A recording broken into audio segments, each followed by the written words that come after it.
Time, speed and distance में बात करते हैं क्वेश्चन की। क्वेश्चन कुछ इस तरीके से है, train 100 meters in length passes a pole in 10 seconds and another train of the same length traveling in opposite directions is in 8 seconds. Find the speed of the train. ये कह रहा है कि कोई ट्रेन जिसकी लेंथ 100 मीटर है वो किसी पोल को 10 सेकेंड में पार कर लेती है। तो इसका मतलब यहाँ पे जो लेंथ है, डिस्टेंस कवर्ड होगी इसमें, क्योंकि ट्रेन पोल को क्रॉस कर रही है तो जैसा मैंने बताया था उसकी जो लेंथ है वो ही उसके लिए डिस्टेंस कवर्ड हो जाएगी। और टाइम जो है वो है टाइम इक्वल टू है 10 सेकेंड। 10 सेकेंड का टाइम है। तो स्पीड क्या हो जाएगी? स्पीड इक्वल टू होता है डिस्टेंस अपॉन टाइम, यानी कि 100 अपॉन 10, यानी कि 10 मीटर पर सेकेंड। ये उसकी स्पीड होगी फर्स्ट वाली ट्रेन। अब अगर हम यहाँ पे ले लें let speed of second train is equal to x metre per second. हमने दूसरे ट्रेन की जो स्पीड है उसको x मीटर पर सेकेंड ले लिया। अब जब हमने दूसरे ट्रेन की स्पीड को x मीटर पर सेकेंड लिया तो अब रिलेटिव स्पीड क्या हो जाएगी? रिलेटिव स्पीड, क्योंकि अपोजिट डायरेक्शन से आ रही है दूसरी ट्रेन। क्वेश्चन कुछ इस तरीके से है कि जब वो किसी पोल को पार कर रहा है तो 10 सेकंड में पार कर ले रहा है, लेकिन जो अपोजिट डायरेक्शन से आती हुई दूसरी ट्रेन है उसको पार करने में 8 सेकंड ले रहा है। तो रिलेटिव स्पीड हो जाएगी इस जो उसकी अपनी स्पीड है, यानी कि 10 प्लस ये x, इतना मीटर पर सेकंड। क्योंकि अपोजिट डायरेक्शन से आने में हमने बताया था कि स्पीड जो है वो ऐड हो जाती है, तो यहाँ पे इन दोनों ट्रेनों की जो स्पीड है वो ऐड हो जाएगी। डिस्टेंस कितनी हो जाएगी? दोनों की लेंथ का सम हो जाएगा। डिस्टेंस दोनों की 100 मीटर है तो 100 plus 100 that is 200 metre. Time कितना है? टाइम हमें दिया है कि 8 सेकंड में क्रॉस कर जाती है। तो अब स्पीड यानी कि 10 plus x equal to distance 200 upon time. तो इधर आएगा 80 plus 8x is equal to 200। This implies that 8x equal to ये 200 में से 80 कैंसिल होगा तो ये हो जाएगा 120।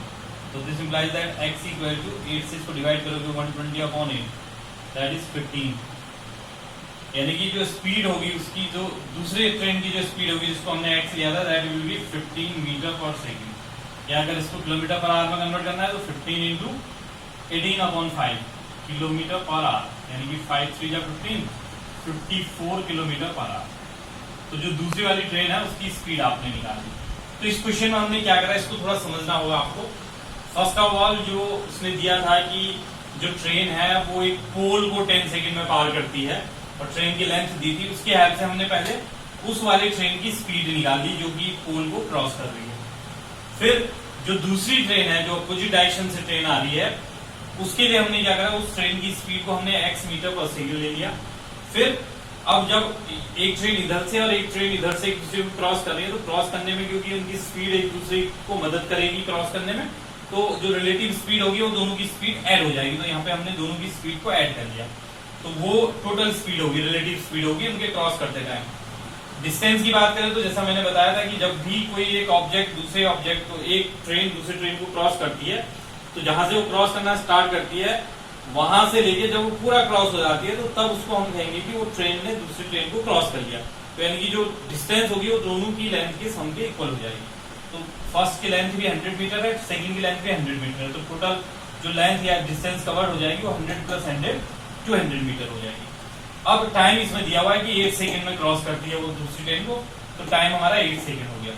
तो हमने फॉर्मूला लगा दिया speed equal to distance upon time. Speed है 10 प्लस x, डिस्टेंस है 200 मीटर और टाइम है 8 सेकंड। इसको सिंप्लीफाई करा तो 8 से इधर मल्टीप्लाई हुआ 80 प्लस 8x इक्वल टू 200। इसको और सिंप्लीफाई करा 8x इक्वल टू ये 200 माइनस 80 हो गया दैट मींस 120। तो उससे x की वैल्यू निकाली तो 120 डिवाइडेड बाय 8 दैट मींस 15। क्योंकि हमने मीटर पर सेकंड में लिया था तो ये 15 जो आएगा मीटर पर सेकंड में आएगा। इसी को अगर हमने किलोमीटर पर आवर में कन्वर्ट करना है तो हमें मालूम है जब हम मीटर पर सेकंड को किलोमीटर पर आवर में कन्वर्ट करते हैं तो हम 18/5 से मल्टीप्लाई करते हैं। तो इसको सिंप्लीफाई करके it will be 54 kilometre per hour.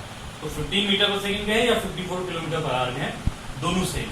तो इस तरीके से ऐसे क्वेश्चन जो ट्रेन पे बेस्ड होते हैं उनको हम सॉल्व कर सकते हैं। अगर इसमें सेम डायरेक्शन में होता है ट्रेन तो फिर ये रिलेटिव स्पीड में दोनों का डिफरेंस हो जाता है।